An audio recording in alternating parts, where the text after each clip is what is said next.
Esse destaque do PSOL pretende exatamente retirar do texto aquelas que são as contrapartidas draconianas. O artigo 2º, no seu parágrafo 1º, inciso 1, diz que a lei ou conjunto de leis de que trata o caput deverá implementar as seguintes medidas. 1.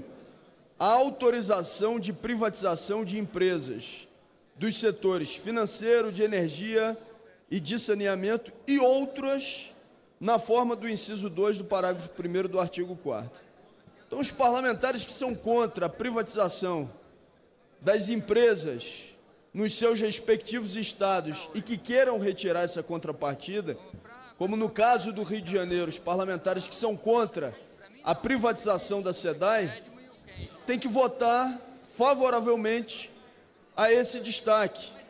E o inciso 2, que a gente propõe retirar também no destaque, chama a atenção de cada um e de cada uma, trata exatamente da elevação de alíquota para os servidores públicos, porque a lei diz que deverão ser implementadas as seguintes medidas.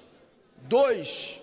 A elevação da alíquota de contribuição para o regime próprio de previdência social dos servidores ativos, inativos e pensionistas para, no mínimo, 14%. Quem não quer votar contra os inativos, contra os aposentados, contra os servidores públicos, eu queria dialogar com os parlamentares de estados que os servidores não estão nem recebendo salário. Como é que vocês vão aumentar a contribuição previdenciária de quem não está recebendo salário, gente? Como é o caso do estado do Rio de Janeiro.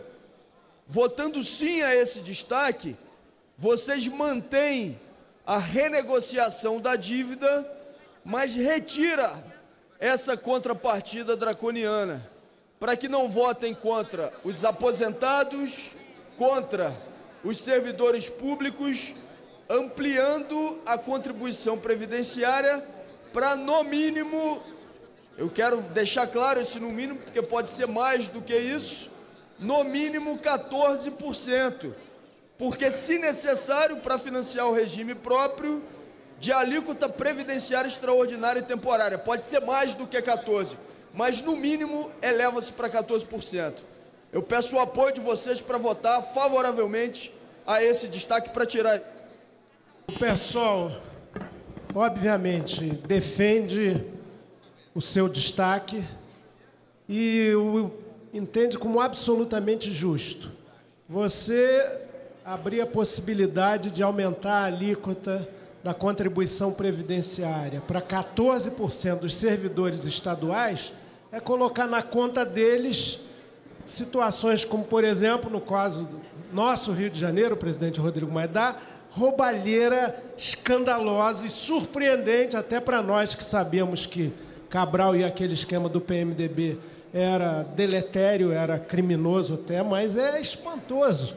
Rouba-se no submarino, nos aeroportos, nos estádios de futebol, tudo que é possível. Então, também, essa ideia da privatização ampla, geral e restrita é para destruir a estrutura de Estado. Portanto, essas contrapartidas aí, mais do que draconianas, são aniquiladoras do próprio Estado que fizer esse regime aí de recuperação fiscal, que, na verdade, é de aniquilamento total. Nosso voto, portanto, é contrário ao projeto. Não, e, no momento, estamos em obstrução.